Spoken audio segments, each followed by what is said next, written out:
like cards. It's not what you dealt, but how you play it.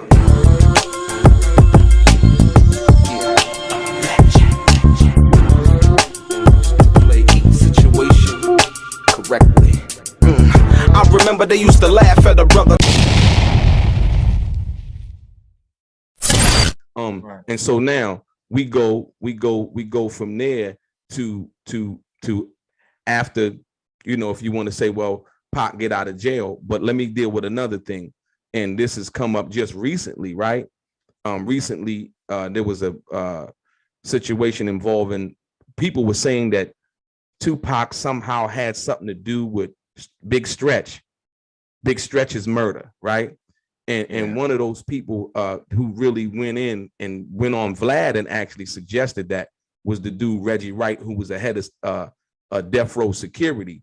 And not, I saw that. Yeah, you saw that. Yeah. And so what do you feel about, you know, that situation involving that and people saying that? But we just heard recently that the guy who was actually responsible for shooting Jam Master Jay was also responsible for shooting Big Stretch. So and that it was a separate incident and shit like that, you know what I'm saying? Right. I mean, you know, honestly, I just chalk that up to karma. You know what I'm saying? Right. Everything what you put out comes back on you, man. You know what I'm saying? No matter how long, you know what I'm saying? No matter how long it takes for that karma to catch up, it does catch up. So that's what I you know, chalked it up to. Whatever street politics and whatever street shit dude was involved in. You know what I'm saying? But yeah, I've heard, you know, people try to insinuate that, like, you know, Pac gave the green light for that. But like I said, you also hear too many stories on the other side, you know, basically contradicting, basically saying that was just a totally separate incident. You know what I'm saying? Okay. No, and like I said, I always, you know, what I always like to do is I try to deal with the fact of the matter. And you know, when I ask that, because like I said, there's been a lot of rumors and things circulating just about certain situations. I think one of the things that actually turned Tupac against Stretch, if you will, is that when Tupac was in jail, like I said, once again, the young lady DELRAY Smith, she went on All the Dialogue the other day, and so there's pieces that are still coming together. She basically was trying to get Tupac's information, his address and things to write him in jail and so on and so forth. So she basically said when Stretch came to supposedly give that to her, he was basically asking her, "What's up with you and me?" Like basically hitting on her. And I think from what I understand from her, she actually went back and she told Tupac about that. And I think, you know, since loyalty, like you say, was one of his big things, sometimes to a fault, I think that kind of rubbed him the wrong way. Not only that, but Stretch was another person who actually didn't come see Pac. And I mean, I like I said, I seen that Bowie State, but not only that, do videos and other things that Stretch was like Tupac's right-hand man. So I know that had to rub him, you know, some kind of way. So what do you think about that?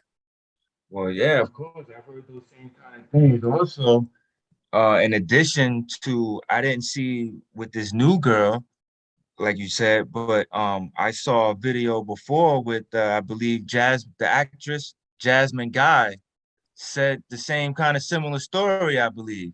That dude Stretch tried to talk to her on the low. Oh wow. I didn't. Yeah, I did. That's the first. See, I ain't up on that one, but that's new information. If I'm not mistaken, I think that's what, you know what I'm saying. I think that's what I heard, man. It's out there. She video and she said, that's what I'm saying. It's like, I might be mistaken with the name. I go check it, but I'm just saying, I remember hearing the same kind of story, a similar story with that dude Stretch. You know what I'm saying? Okay. And I've also heard Napoleon from the Outlaws mention Stretch in that nature. Like he thought that he was moving foul on both sides. He was basically playing both sides of the fence. Right. Because I think people is well documented and well known how I believe Pac was at Jasmine Guy's house because he checked himself out of the hospital the first time he got shot.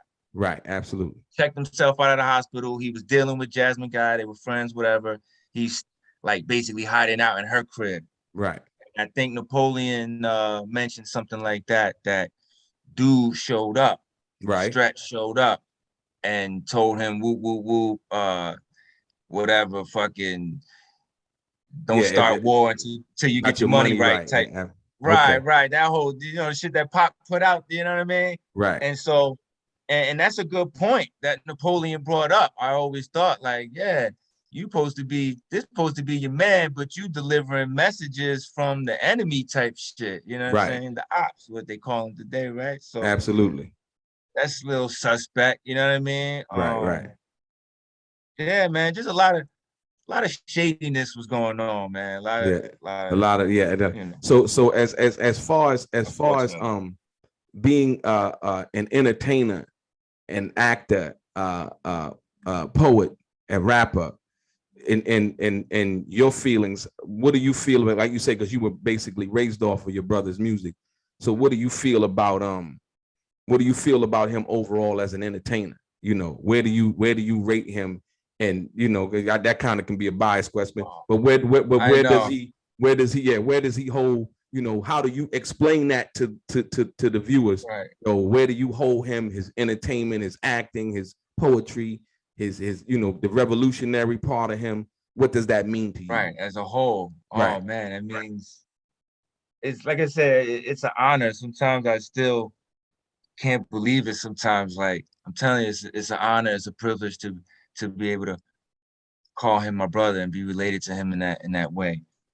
Because and yeah, you're right. I know it's gonna come off as biased and shit like that because it's my brother. But in all seriousness, I swear to God, man, even if he wasn't my brother, I would still regard him in the same way. You know what I'm saying? I would still, because he was just different, man. He was just on a different level.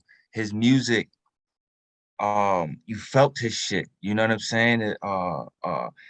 The things that he talked about, you know what I'm saying, was real life struggles. You know what I'm saying? Absolutely. Shit that people are going through. And I mean, honestly, I of course I think he's one of the greatest to ever do it. You know what I'm saying? Right. I don't care what people categories they want to label lyricists and this or that. Fuck that. He's the best that ever do it. You know what I'm saying? In my opinion. Right. And honestly, I feel like I can make a strong argument. I can make a strong case, bro, that he's one of the most influential artists of our time. You know what I'm saying? Absolutely.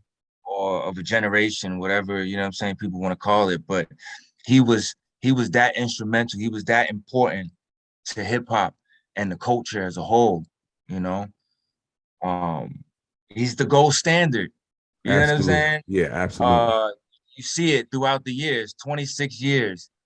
Right. And people to this day, right, compare themselves to Tupac. Right. You know what I'm saying? Right. They aspire to be, I'm the next Tupac. I'm the next, you know what I'm saying? Whatever. Absolutely. You know what I mean? I'm sorry, but you don't hear too many motherfuckers talking about I'm the next Biggie. Right. Or I'm the next, you know what I mean? I'm just, absolutely. So that's what I was gonna ask you that too, because over the years, even currently with the new artists, right? Will, when you think about them coming out, a lot of artists compare themselves to your brother, and also, like you say, once again, basically saying that they're the next Tupac, but usually it's used as a promotional ploy or marketing ploy to bring attention to their project, which is not really getting any attention based on the artistry itself that they've created, right? How do you feel about that?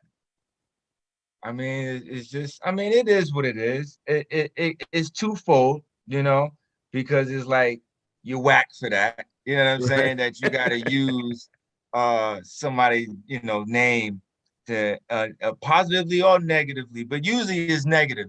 Motherfucker got to say some shit like, "Oh, Pac is boring," or "I'm better than Tupac," and you know, all that dumb shit, to get, like you said, their little 15 minutes, you know what I'm saying? Their Right, little right. notoriety, their little clout, you know, but there's no substance behind it, you know?